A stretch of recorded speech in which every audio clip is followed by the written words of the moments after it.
Working ourselves to death. Why seniors can't afford to retire.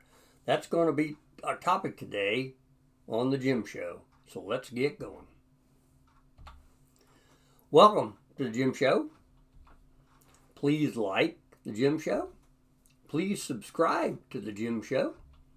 And please hit the bell icon so you will be notified when I release new videos.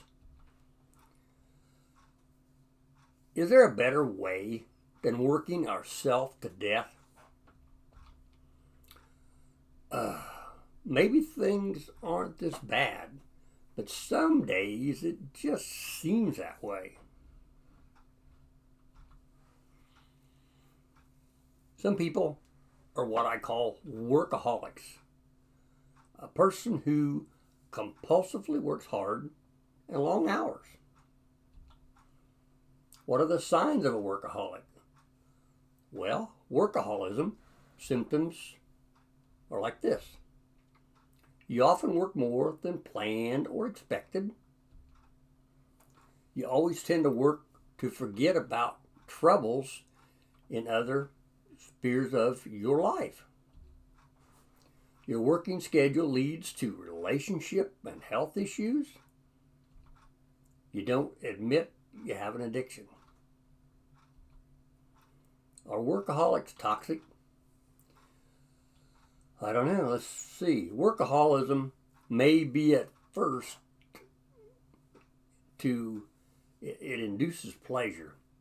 Then later, it limits one's social life. It causes emotional pain and burnout. And may even lead to dangerous actions like driving recklessly while on the phone, your cell phone, or while being sleep deprived. Well, if you work too much, you're going to get tired. Definitely probably going to get sleepy. But what makes a person become workaholic? Anxiety, low self-esteem, intimacy problems. Workaholics tend to have an inability to delegate work tasks to others and tend to obtain, they have personality trait problems. So we'll just put it that way. Is it okay to be a workaholic? Well, some people do work a lot of hours, but they're not, it's not an addiction. It's just that sometimes their job requires it, But let's talk about this. It can be an all-consuming obsession with work, and it can damage your health, your physical and your mental. It can damage your relationship on a personal level and your professional level, and even, ironically, your career. Too often, a person dedicates one's calling and willingness to work hard and is considered to be it's called workaholism. You just simply work all the time. But what are workaholics avoiding? Workaholics work in order to reduce, like say, feelings of guilt, anxiety, helplessness, depression, like say, intimacy. Maybe they don't get along with a spouse or a friend. And they think work provides a means of escape. As long as they are doing their job, they avoid facing the fact that they have some uncomfortable emotions in their life and they just want to face them. Let's talk about the 7 things workaholics do. Workaholics free up more time to work. They just figure out different ways to stay at work. Workaholics don't care about taking time off. In reality, they frequently attempt to arrange their lives in such a way that they can work more, not less. Workaholics spend much more time working than initially intended. I don't care if you're working at a 9-to-5 job, you work in a factory, you work, on cars. Maybe you work in your own garage and you just work all kinds of crazy hours. A workaholic might say they need to work for a few hours on Saturday morning, but They actually end up working the whole day and late into the evening just to avoid going home. Workaholics work in order to reduce feelings of guilt, anxiety, helplessness, or depression. Wow, this is a serious problem. Workaholics can find solace in their jobs. They stay away from unpleasant feelings as long as they are performing their duties. That's what they think goes on. Day in and day out. They miss things with their spouse, events, maybe going to their children's ball games, baseball, basketball, football, cross country.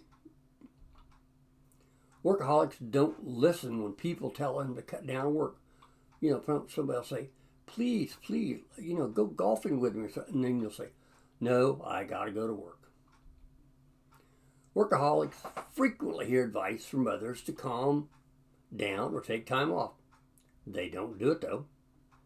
A workaholic may get up in the middle of the night to work, or he or she may fabricate how many hours they spend at the office in an effort to conceal their addiction. Workaholics become stressed if they are prohibited from working. They get mad. A workaholic is unlikely to enjoy a relaxing day at the beach or around the Gulf. In fact, leaving the office will probably make them feel more anxious. And workaholics, they make sure that they don't make their hobby number one, their leisure number one, their activities or exercise number one. They always say work comes first. Even though a workaholic may claim it's vital to exercise or have interests like golf or being with their family, nope, they don't do it. Work is the only important thing. That's all they want to do. Workaholics experience health problems because of their work. Physical, emotional, they end up being ill for some reason. And workaholics encounter a range of, like I say, physical, mental health issues because of their excessive work schedules. It just happens. You need a balance in life. You need to work. You need to have exercise. You need to have family. You need to go to church. But too much work and not enough recreation frequently leads to poor sleep, high stress levels, and strained relationships all over the place. Let's talk about this. Getting help for a work addiction. Do you have work addiction? A tragic irony of workaholism is that people typically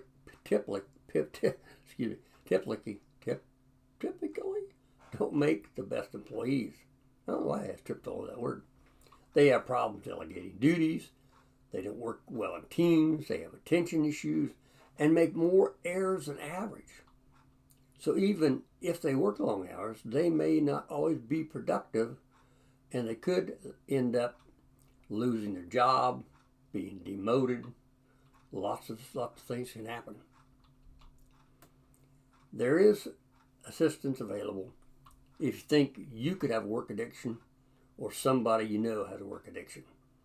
Working to live rather than living to work can be aided by a qualified mental health practitioner. Additionally, there are support groups that are accessible. Meetings are held all around the world by working class people. It's called Workaholics Anonymous, which is based on the same 12-step program as Alcoholics Anonymous. My best friend was an alcoholic many, many years ago, probably 40 years ago. He got clean and started going to Alcoholics Anonymous, and then he found Jesus. But needless to say, if you have an addiction, you got to seek help, and it's not always that easy to do. And they even have online telephone meetings. They have Zoom meetings. They have all kinds of meetings. And once you get connected, you'll find somebody that can help you. They'll come alongside. They'll be your mentor, and they'll really help you solve your problem. I believe, this is a topic we really don't discuss, but it can have a very negative impact on retirement for the addicted, for the spouse, for the family, when retirement is in the future. And you need to solve this problem as best you can. Anyway, thanks for watching. See you in the next episode.